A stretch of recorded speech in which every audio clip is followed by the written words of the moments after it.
안녕하세요. 방금 소개받은 고려대학교의 손요한 교수입니다. 이렇게 귀한 행사에 참여할 수 있게 불러주셔서 대단히 고맙습니다. 방금 전에 우리 사회자님께서 매일매일의 중요한 관심사가 코로나다 이런 말씀하셨습니다. 사실 그렇습니다. 지금 살고 있는 우리 모두에게 가장 중요한 화두가 코로나가 아닌가 싶습니다. 그래서 저는 오늘 신종 코로나와 기후변화 그리고 살림과의 관계를 좀 같이 생각해 보았으면 합니다. 제가 말씀드릴 순서는 다음과 같이 세 가지입니다. 먼저 코로나 바이러스 감염증 19의 간단한 소개, 두 번째로는 코로나와 기후변화 그리고 살림은 서로 어떠한 영향을 주고받는 관계에 있는지, 그리고 마지막으로는 포스트 코로나 시대에 우리는 어떻게 살아야 할 것인가, 이런 순서로 말씀을 드리겠습니다. 용어로 코로나 바이러스 감염증 19를 요즘에 그냥 줄여서 코로나 이렇게 얘기하고 있기 때문에 이제 제 강의 동안에는 코로나라는 용어를 사용하도록 하겠습니다. 잘 아시는 대로 이 코로나는 작년 12월 중국 우한에서 처음 발생한 것으로 되어 있습니다. 11월 15일 현재 전 세계 확진자 수가 5천만 명이 넘고 사망자 수도 이미 130만 명을 넘은 것으로 되어 있습니다. 그에 비해서 우리나라는 상당히 확진자도 그러하고 사망자 수도 적지요. 특히나 전 세계 평균 치명률이 2.4%인데 비해서 우리나라는 1.3%로 상당히 선방하고 있다, 이렇게 볼 수 있습니다. 잘 아시는 대로 이 코로나는 인수공통 전염병입니다. 인수공통 전염병이라는 것을 세계보건기구 WHO에서는 어떻게 정의하냐면 척추동물과 사람 사이에서 전파되는 질병 혹은 감염이다, 이렇게 얘기합니다. 현재 우리가 겪고 있는 이 코로나를 비롯해서 이전에도 많이 알려졌던 탄저병이라든지 일본 뇌염, 또 사스, 조금 후에 말씀드린 니파 바이러스 감염증, 이런 것들이 인수공통 감염 전염병이다, 이렇게 말씀드리겠습니다. 그렇다면 보시는 이 삼각형에 있는 세 가지 코로나, 살림, 기후변화가 도대체 어떤 관계가 있을까? 일방의 관계인가? 혹은 이 세 가지들이 서로 밀접하게 관련되어 있는 상호작용의 관계에 있을까? 그런 얘기를 좀 드려보고 싶습니다. 먼저 이제 살림과 코로나와의 관계입니다. 잘 아시는 대로 살림이 많이 훼손되고 있습니다. 그러다 보면 야생동물의 서식지가 파괴되겠죠. 자연히 사람과 동물 간의 접점이 늘어날 것입니다. 그렇다면 인수공통 전염병에 감염된 중간 숙주인 이 동물이 사람하고 접촉할 기회가 늘어나게 되고 결국은 전염병이 증가하는 결과를 가져옵니다. 하나의 잘 알려진 예가 니파 바이러스 감염증인데 1997년에서 98년 말레이시아에서 발생한 큰 산불, 또 사람들의 벌채로 인해서 살림이 많이 훼손이 됐습니다. 그러다 보니까 이 바이러스의 천연 숙주인 과일 박쥐가 인구가 밀집된 지역으로 이동하게 되는 거죠.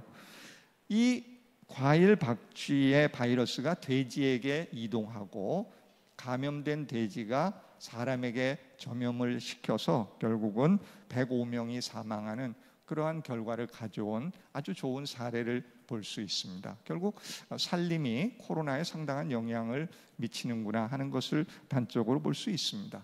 그럼 반대로 코로나가 살림에 어떤 영향을 줄까요? 요즘에 개인 위생 매우 중요하게 여겨서 물 많이 사용하고 또 화장지, 종이 타올, 살균제용 에탄올, 이런 많은 일회용품을 사용하게 됩니다. 이런 일회용품의 상당 부분이 임산물이죠. 살림에서 나오게 되죠. 그러니까 이전보다도 코로나 시대에 임산물에 대한 수요는 그런 측면에서 많이 늘어났습니다. 또 요즘에 포장재 많이 사용하지요. 배달용. 이것도 다 대부분이 임산물이기 때문에 코로나로 인해서 살림의 이용은 늘었습니다. 그뿐만이 아니죠. 실내가 많이 폐쇄되니까 야외를 찾게 되어서 우리나라 부산 지역에 치유의 숲을 방문한 숫자가 작년에 비해서 거의 67%나 증가했다는 이동통신의 자료도 있습니다. 그렇게 보면 코로나와 살림도 영향을 주고 있다, 이렇게 말씀드릴 수 있겠죠. 이제 좀 주제를 바꾸어서 기후변화와 살림과는 어떤 관계에 있을까를 좀 들여다보겠습니다. 기후변화가 일어나면 살림의 식생대도 바뀌고 숲의 구조도 바뀌고 생물 계절이나 다양성도 바뀌고 살림 재해도 늘어나게 됩니다. 결국은 살림이 교란돼서 병이나 해충이 늘어나면 코로나와 같은 여러 가지 질병이 늘어날 수밖에 없는 것이죠. 짤막하게 기후변화가 살림에 미치는 영향을 그림을 통해서 보실 수 있습니다. 기후변화가 진행될수록 지금 보시는 그림에서처럼 소나무림의 분포구역이 급격하게 줄어드는 것을 알 수 있습니다. 산림 식생대가 남쪽에서 북쪽으로, 그리고 저지대에서 고지대로 옮겨가서 우리나라 산림의 상태가 기후변화가 일어나면 지금하고는 많이 다르게 된다는 것이죠. 잘 아시는 대로 기온이 올라가게 되면 식물의 개화 시기가 앞당겨지죠. 우리나라의 경우 1도씨 기온이 올라가면 개화 시기가 거의 일주일 정도 빨라지는 것으로 나오고 있습니다. 이 꽃 피는 시기 달라진다는 거, 이거 간단한 게 아니죠. 곤충이 꽃을 통해서 먹이를 얻고 꽃가루로 옮길 텐데 꽃이 피는 시기와 곤충의 활동 시기가 일치하지 않으면 부수적으로 여러 가지 부작용이 생길 수밖에 없지 않겠습니까? 아주 흥미로운 국제적인 자료입니다. 잘 아시는 대로 1960년대 이후에 대기 중의 이산화탄소 농도가 급격하게 늘었습니다. 그것은 사람들이 화석연료, 석탄, 석유 등을 사용함으로 인해서 대기 중으로 방출된 이산화탄소의 배출량 증가와 거의 같은 경향이라는 것이죠. 결국은 사람들이 많이 쓴 화석연료가 대기 중의 이산화탄소 농도를 증가시키고 기후변화를 가져왔다는 과학적인 근거가 됩니다. 그렇다면 인위적인 원인에 의해서 생긴 이산화탄소는 주로 어디서 나오고 어디서 해소가 되느냐? 거의 대부분이 산업활동이고 일부는 숲의 파괴에서 나옵니다. 그리고 나온 것들은 어떻게 해소되냐 하면 대기 중에 거의 40%는 머물고 식물의 30%는 흡수되고 나머지 20%가 바다에 흡수되죠. 이 두 가지를 보아서 산림이 아주 중요한 역할을 하는구나 하는 것을 이해할 수 있습니다. 산림이 기후변화에 미치는 영향은 잘 아시는 대로 광합성을 통해서 탄소를 흡수해서 식물체 내에 또는 대기에 저장을 하기 때문에 공중에 있는 이산화탄소 농도를 줄임으로 인해서 온실가스 저감의 효과가 있다는 것입니다. 또 숲이 있으면 미기후도 조절이 되고 기후도 완화하는 이런 긍정적인 효과가 있습니다. 아주 흥미로운 자료가 하나 있습니다.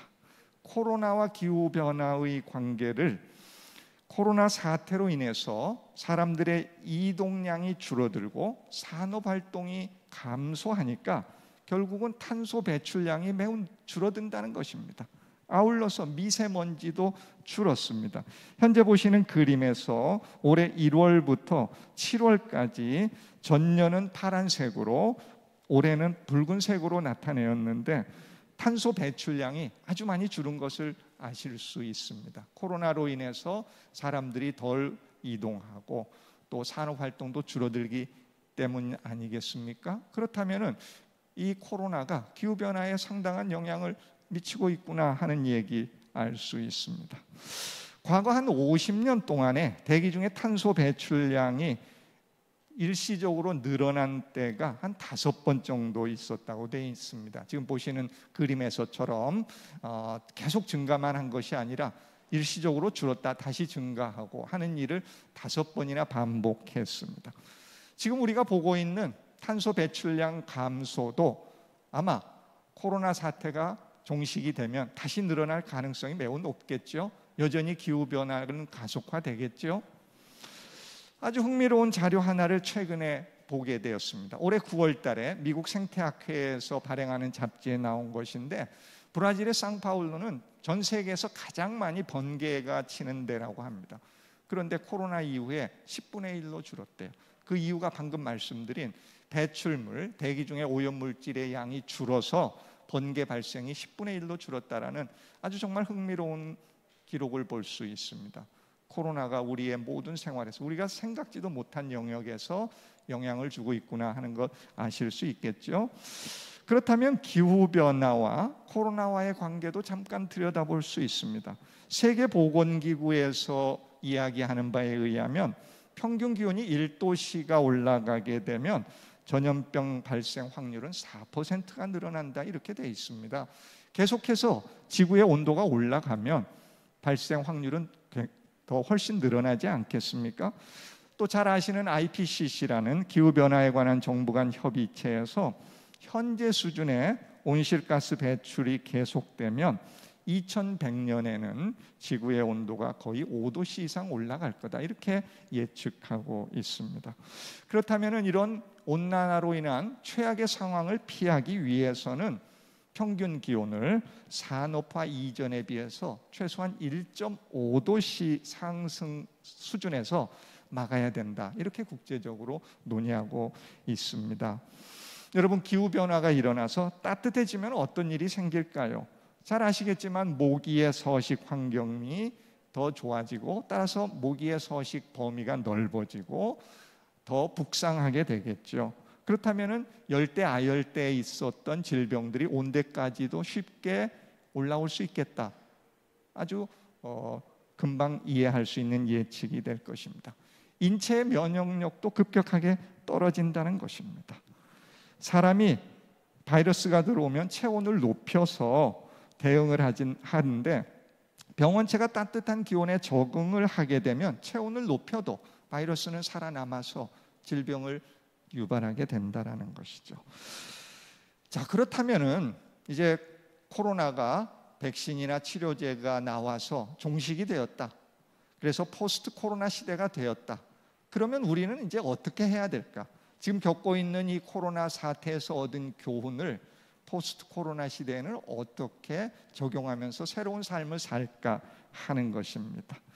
제2의 코로나 바이러스가 다시 발생하지 않게 하기 위해서는 코로나 사태를 만든 근본 원인에 대한 성찰이 필요한 것 같습니다. 자연, 우리가 조금 포괄적으로 자연이라고 하지만 또 조금 더 범위를 줄여서 사용하면 환경, 또 생태계, 산림, 이것들을 그동안 우리가 얼마나 파괴하고 훼손했는지 한번 되돌아볼 필요가 있지 않나 하는 것입니다.